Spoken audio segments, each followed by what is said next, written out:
Dans la France profonde, là où les vignobles pittoresques cèdent la place à des forêts sombres et impénétrables, et où de vieux châteaux gardent des secrets séculaires, il existe des lieux dont on murmure le nom avec une terreur sacrée.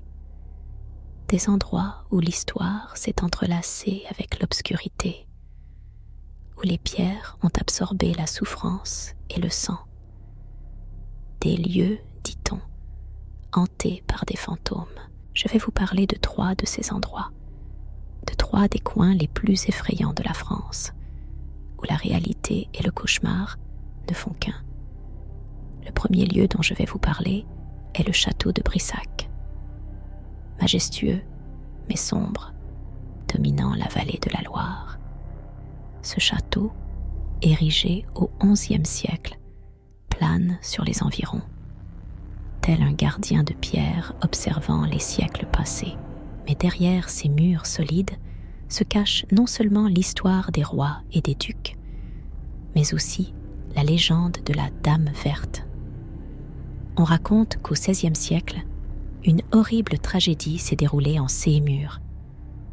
Charlotte de Brézé, fille illégitime du roi Charles VII, fut tuée par son mari, Jacques de Brézé, dans sa propre chambre à coucher.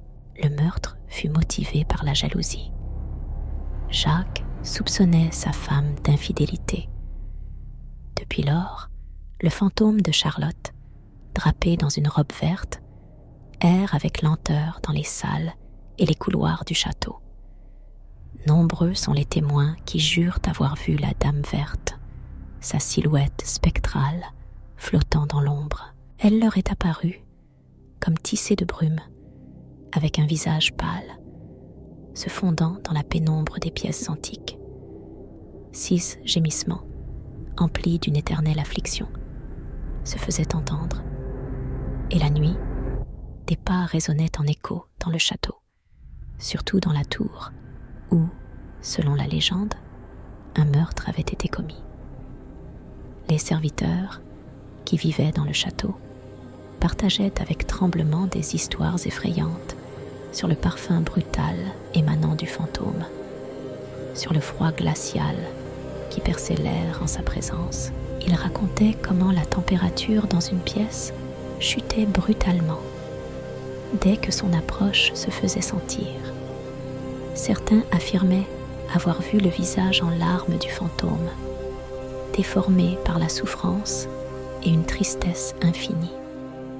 D'autres assuraient avoir ressenti le contact de sa main froide, laissant après elle la sensation d'une angoisse insoutenable, comme l'empreinte d'une solitude éternelle. Le château de Brissac, tel un être vivant, réagit avec sensibilité à la présence de la Dame verte. La lumière faiblit, comme si quelqu'un d'invisible éteignait les bougies.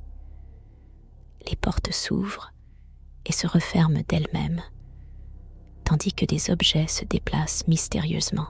Les guides, lors des visites du château, racontent souvent comment les caméras tombent soudainement en panne près de la tour, comme si une main invisible interfère avec la technologie, ou comment les visiteurs ressentent une anxiété inexplicable et une terreur glaciale dès qu'ils franchissent le seuil d'une certaine pièce, là où le fantôme de Charlotte serait particulièrement présent.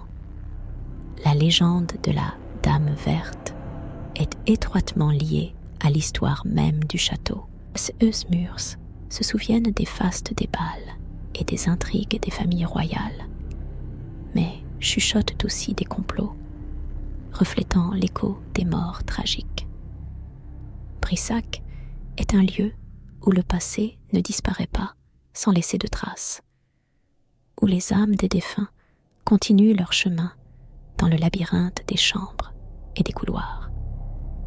Et si vous vous retrouvez un jour dans ce château, rappelez-vous, la Dame verte est toujours là, et elle pourrait bien vous observer, peut-être en vous regardant depuis l'obscurité. le second endroit que j'entends éviter jusqu'au moment venu est le château de Fougères. Pendant des siècles, cette forteresse médiévale a été le témoin de batailles féroces et d'intrigues perfides. Située au cœur de la Bretagne, entourée de forêts denses et de rivières, Fougères semble isolé du monde moderne. Il est plongé dans une semi-obscurité éternelle où se cachent les ombres du passé. Le château de Fougères est connu pour sa sombre histoire. Des événements terribles liés aux guerres, aux trahisons et aux exécutions ont marqué ces lieux. Les légendes murmurent l'existence d'innombrables spectres errant dans ces murs, les esprits des chevaliers tombés au combat, les âmes des prisonniers décédés dans ces cachots. Mais la légende la plus célèbre concerne la malédiction jetée sur le château par un puissant magicien noir. On raconte que ce mage, accablé par le chagrin de la perte, voulant venger la mort de sa famille, conclut un pacte avec les forces obscures.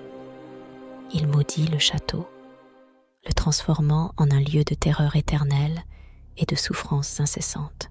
Depuis, selon l'ancienne légende, des cris sauvages, des gémissements désespérés et le grincement déchirant des chaînes résonnent la nuit dans les murs humides de Fougères.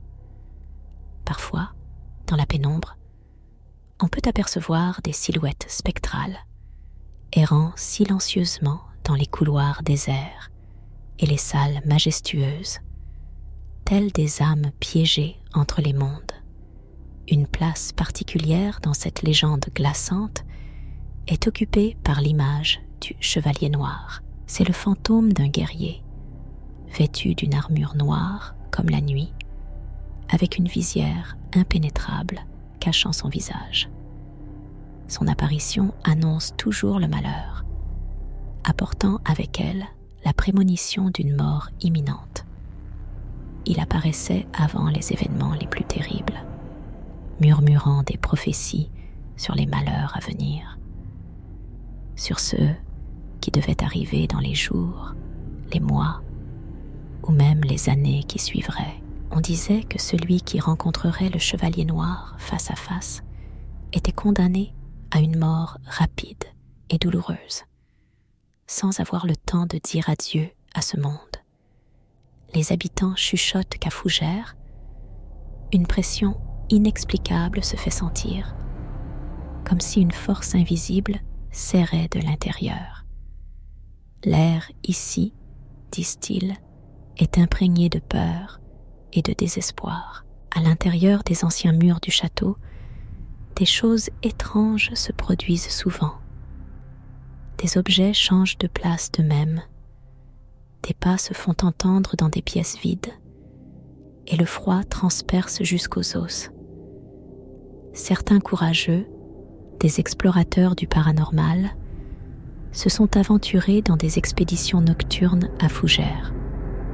Cependant, selon les témoignages oculaires, la plupart d'entre eux se sont enfuis en panique, pris de terreur, confrontés à des phénomènes impénétrables.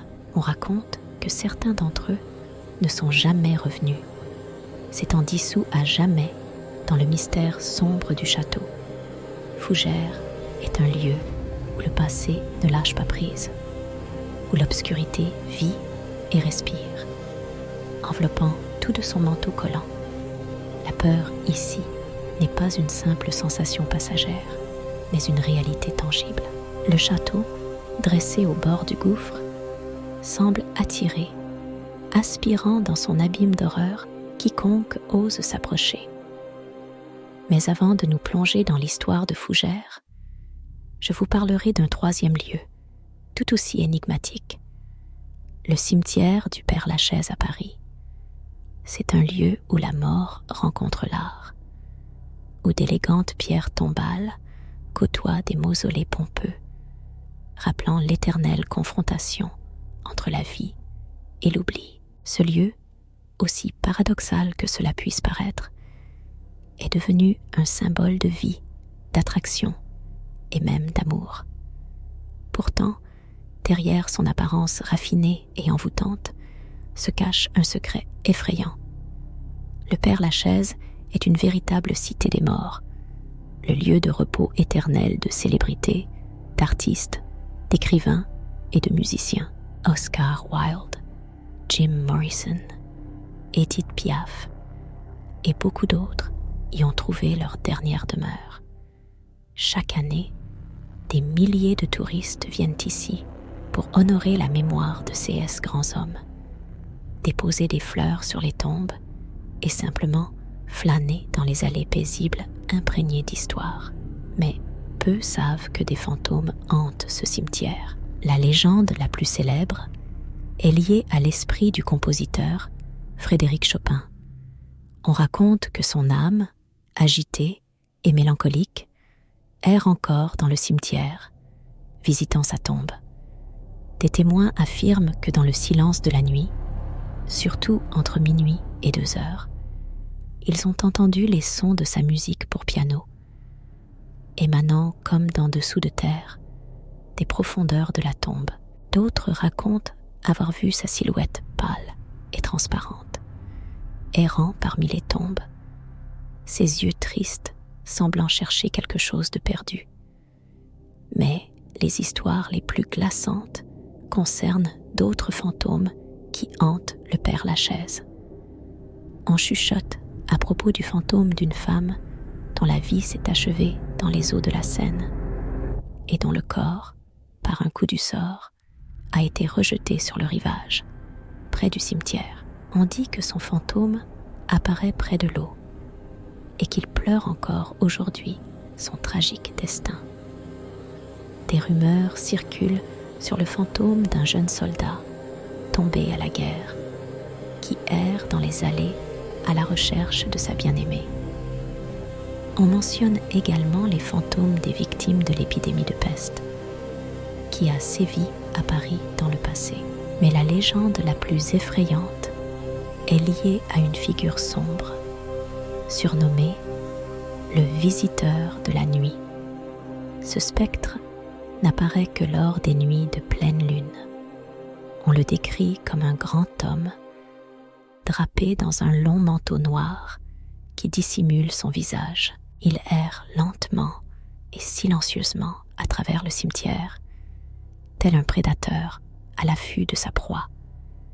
Et l'on raconte que celui qui le croise est condamné à une mort prompte.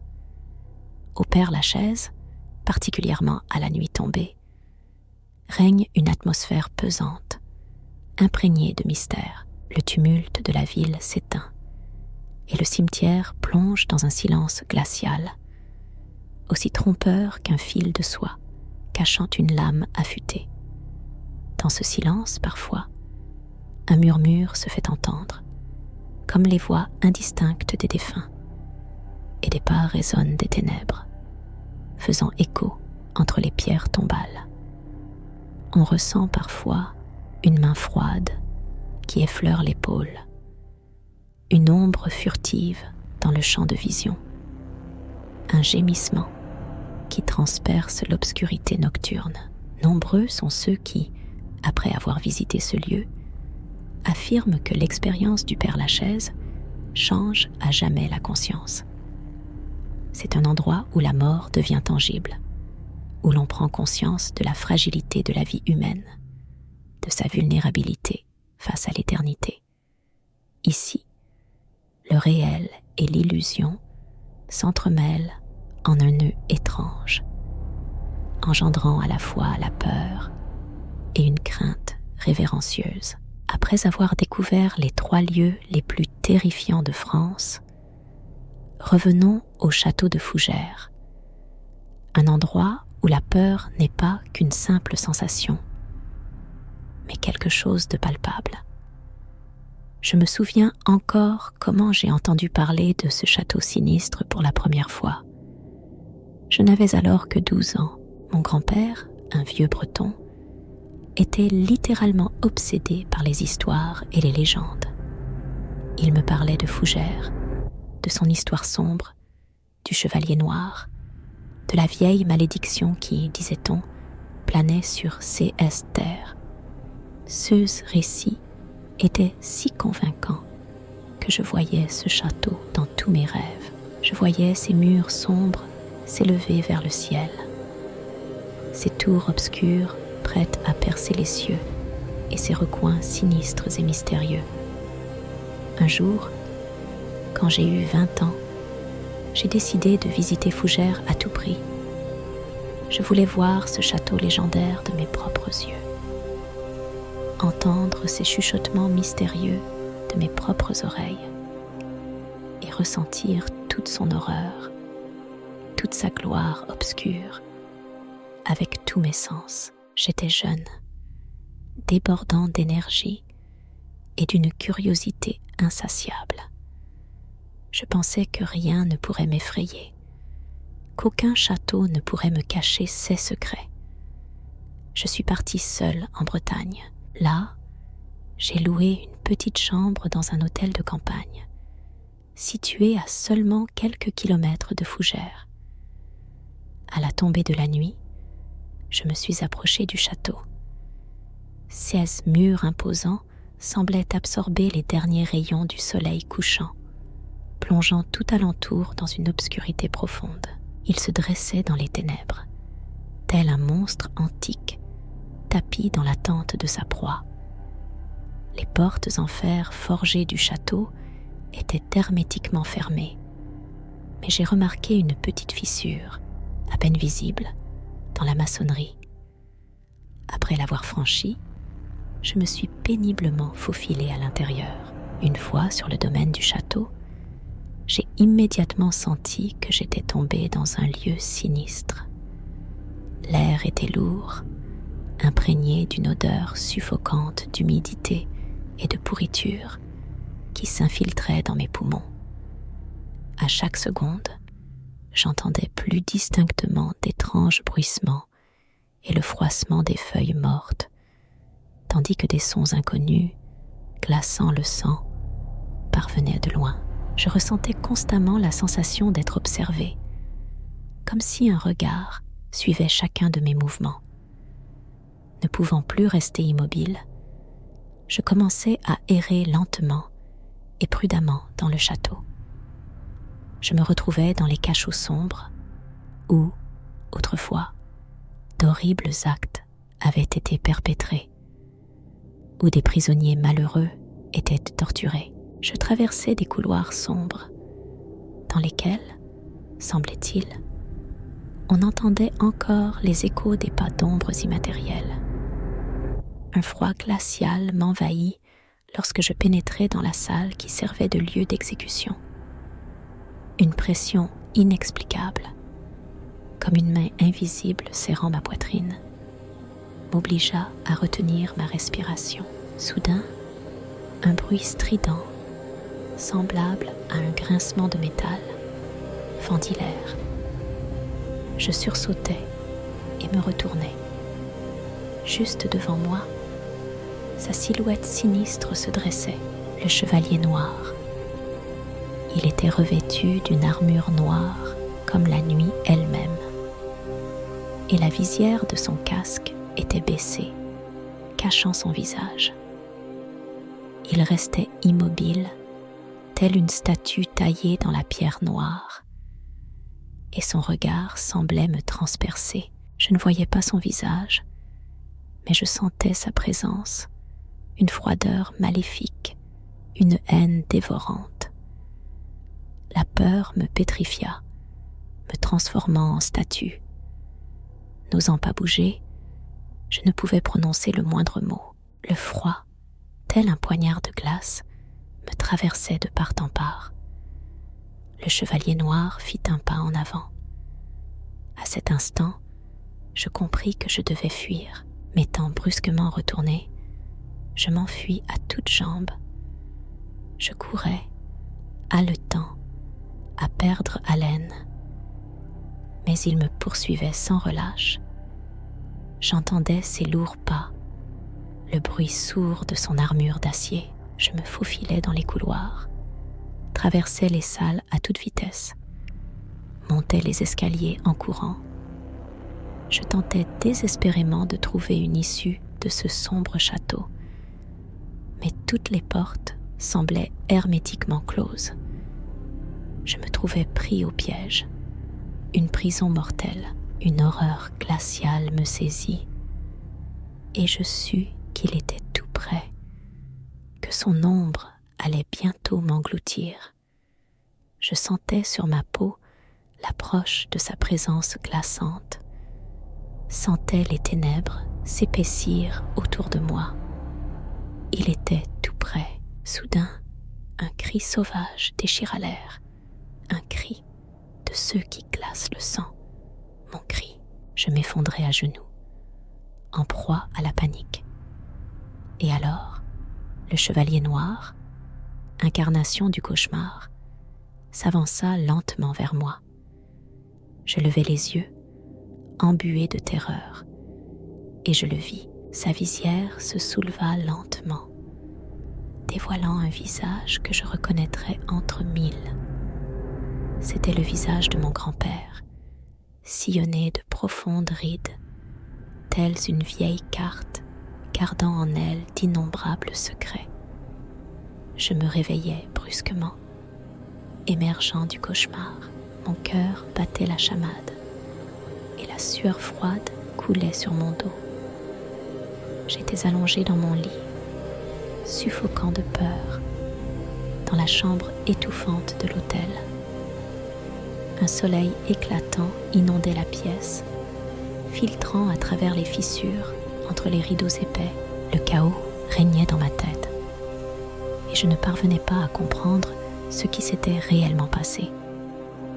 Était-ce seulement un rêve, une création de mon imagination fiévreuse?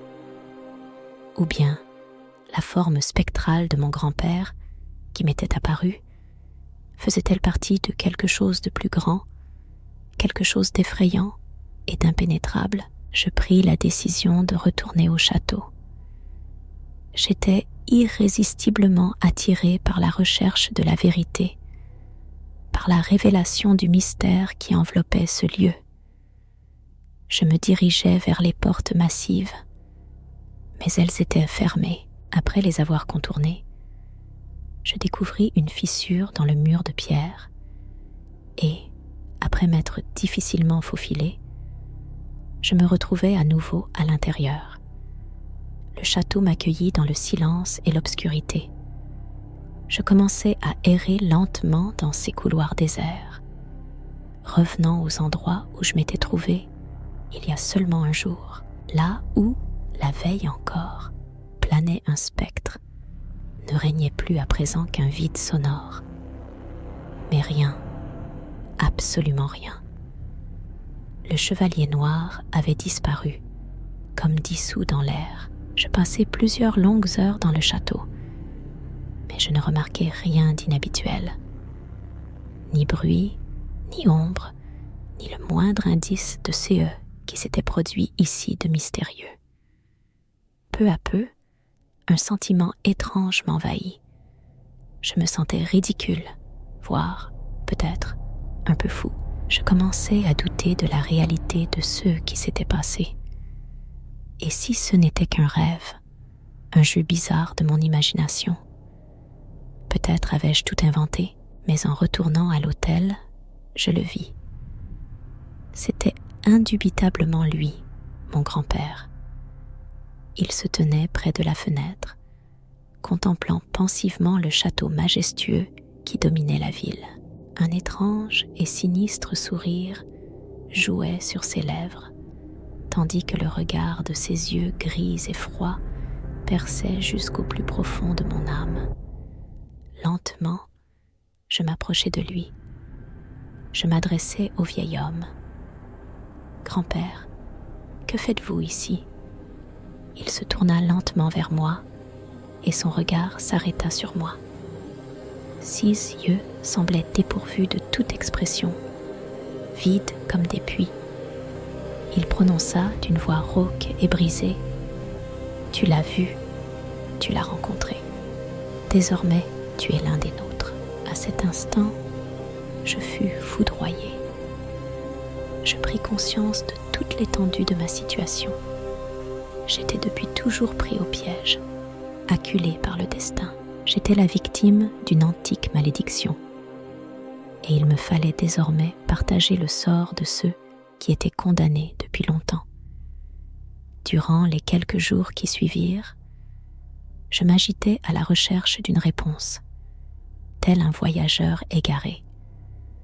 Je plongeais avidement dans de vieux folios, étudiant l'histoire de Fougères, tentant de percer les mystères de ces fantômes, dans l'espoir de trouver une explication à ce qui m'arrivait. Je feuilletais des centaines de pages, mais l'obscurité gardait ses secrets. Et pendant ce temps, les changements survenaient inexorablement. Je commençais à sentir quelque chose en moi se transformer, comme un ancien mécanisme prêt à se mettre en marche. Les rêves devinrent mes compagnons nocturnes, apportant des images qui glaçaient le sang. Le chevalier noir m'apparut, son armure scintillant faiblement sous la lueur lunaire. J'aperçus les imposantes tours du château de Fougères, englouties dans une épaisse brume. L'image de mon grand-père se matérialisa devant moi, son visage sillonné de rides exprimant à la fois la tristesse et la mise en garde. Puis, je commençai à entendre des chuchotements. Des voix, à peine audibles mais insistantes, m'appelaient, susurrant des mots incompréhensibles. Elles s'infiltraient dans mon esprit, semant le doute et la peur.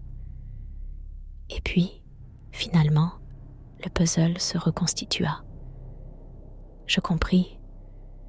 Je suis devenu l'un d'eux, l'un des fantômes qui ont trouvé refuge pour l'éternité dans les murs de l'ancien château. Je ne sais pas ce qui m'attend. Quelles perspectives s'ouvriront à mes yeux lorsque je quitterai ce monde éphémère? Je l'ignore. Mais une chose, et une seule, est certaine. Je demeurerai à jamais à Fougères. Je glisserai dans les couloirs glacés, bruissant dans les salles résonnantes, troublant le sommeil de ceux qui oseront enfreindre la paix du château. Je serai le chevalier noir, une ombre gardant son repos. Et croyez-vous que mon histoire s'arrête là? Non, pas du tout. Ce n'est que le commencement. Car maintenant, vous aussi êtes initiés à ce secret.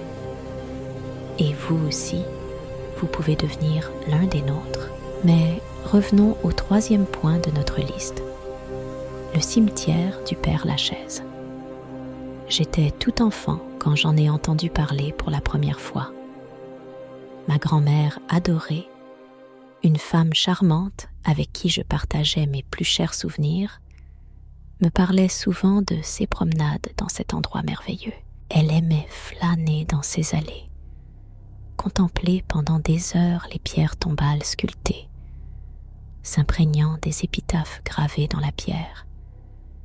Elle partageait généreusement avec moi les histoires des célébrités qui y ont trouvé leur dernier refuge. Frédéric Chopin, Jim Morrison, Oscar Wilde. Mais ma grand-mère m'a également raconté les phénomènes étranges et mystérieux qui, selon la rumeur, se produisaient au Père Lachaise. Elle parlait de chuchotements discrets venant des ténèbres, de pas résonnant entre les tombes, de fantômes glissant entre les pierres tombales. Ma grand-mère affirmait que le cimetière était un lieu où la mort rencontrait la vie, où le passé et le présent s'entremêlaient dans une danse étrange, créant quelque chose de tout à fait nouveau. Une fois adulte, j'ai été pris d'un désir ardent de visiter le Père Lachaise. Je voulais voir de mes propres yeux ce lieu légendaire, entendre ses chuchotements mystérieux, ressentir son atmosphère unique. Je suis arrivée là tard dans la soirée, alors que le soleil déclinait, peignant le ciel de teintes pourpres. Le cimetière semblait désert, enveloppé d'une anticipation de la nuit. Je marchais lentement le long des allées, examinant attentivement les pierres tombales élégantes, lisant les inscriptions gravées sur les dalles funéraires. Autour régnait un silence de mort, mais il était trompeur. Je sentais comme si on m'observait invisiblement dans mon dos, et soudain, un murmure perça le silence.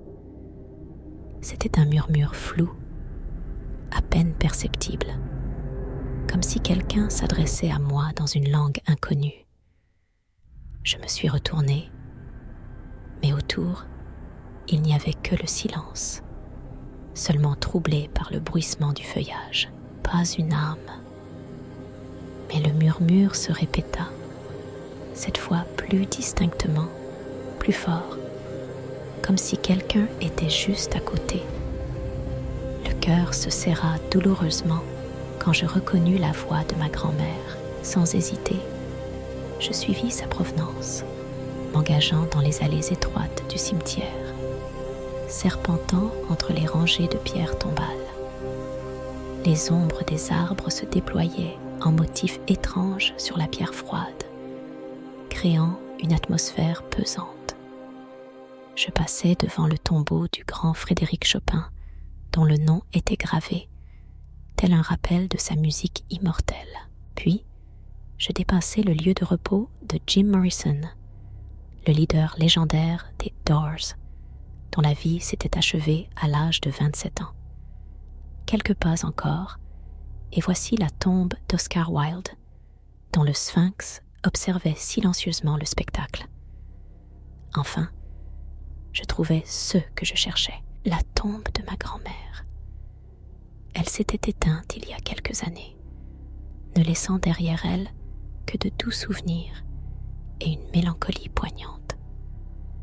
Je n'avais pas pu assister à ses funérailles. Je n'ai pas eu la possibilité de lui dire adieu. Et me voici, devant les murs du Père-Lachaise. Lentement, je m'approchais de sa tombe. Sur la pierre tombale, polie à la perfection, son portrait était gravé. Elle y souriait, comme si elle me voyait, comme si elle savait que je viendrais.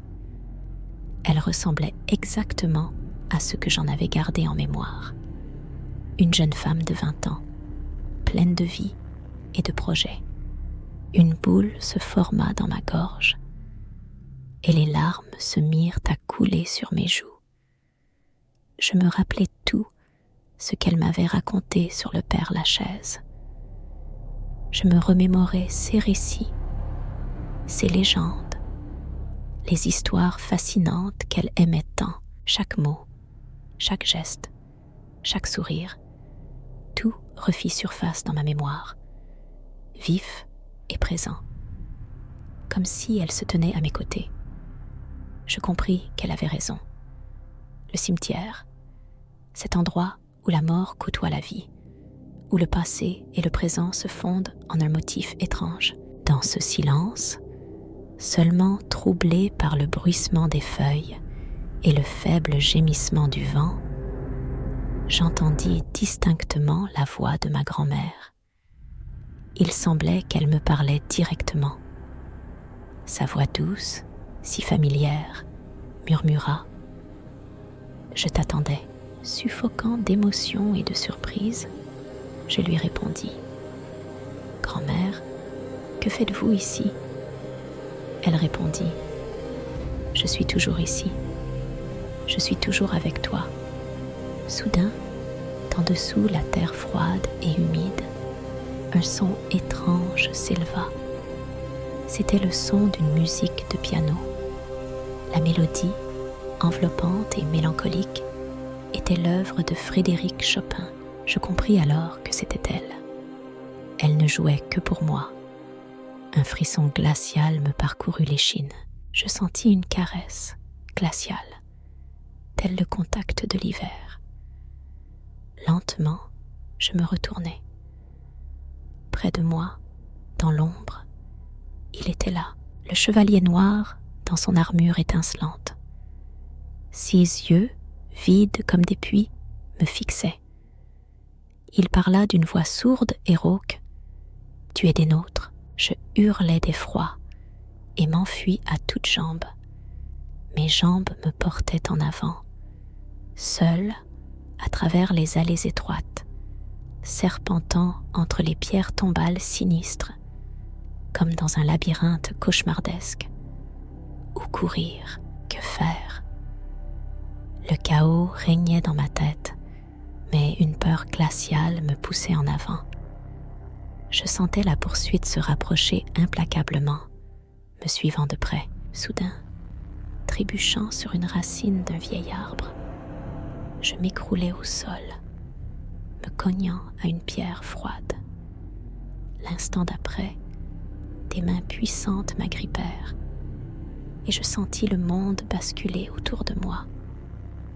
Levant convulsivement la tête, je regardai vers le haut. C'était lui, le chevalier noir, vêtu d'une armure sombre qui reflétait une lumière faible.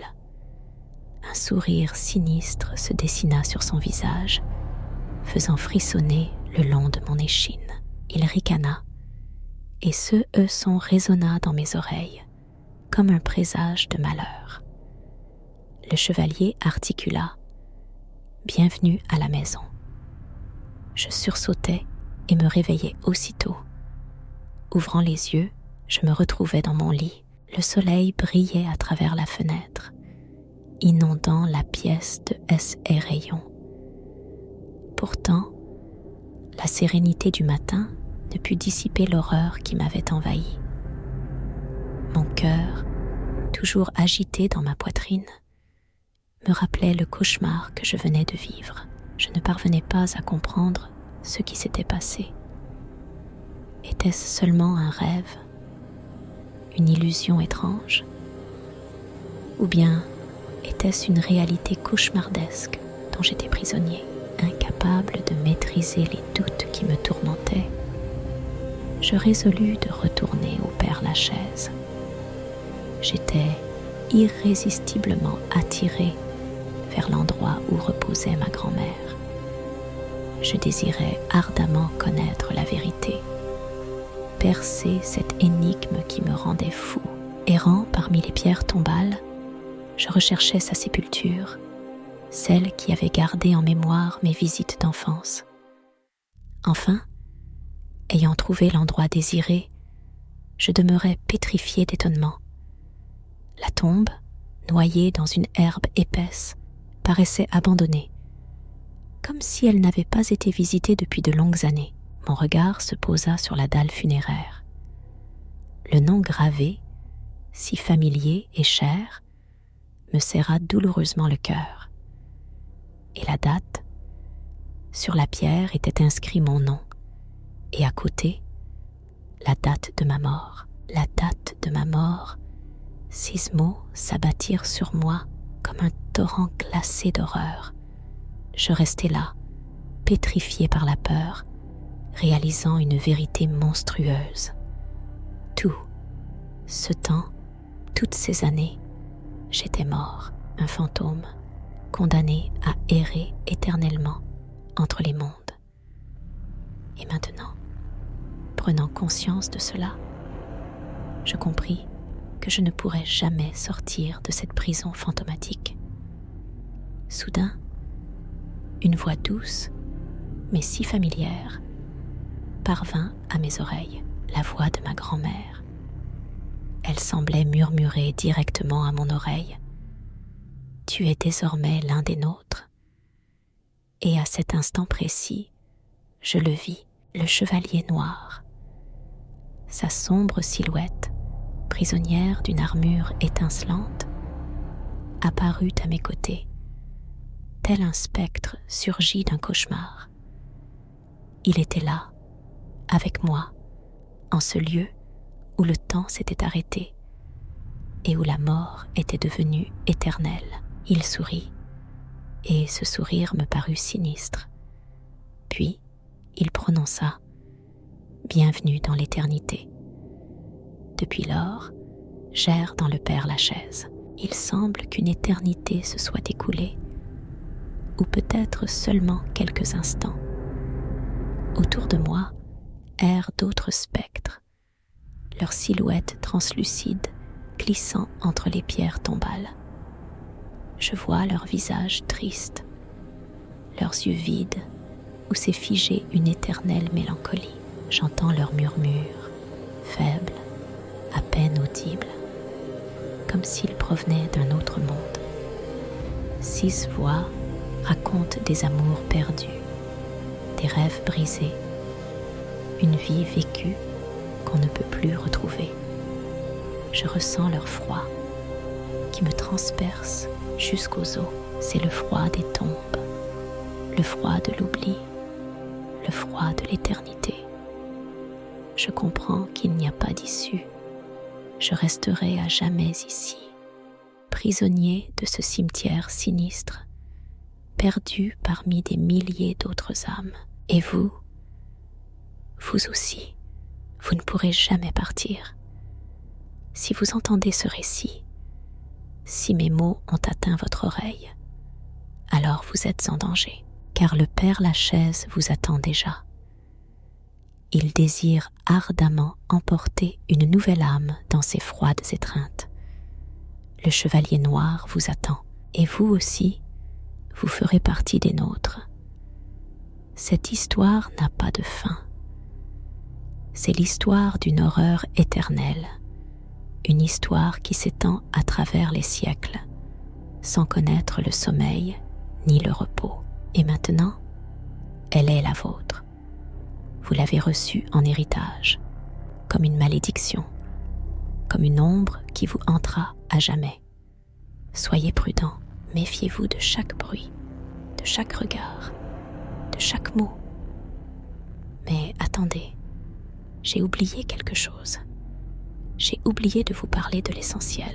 Souvenez-vous, je vous ai parlé des 3 lieux les plus effrayants de France.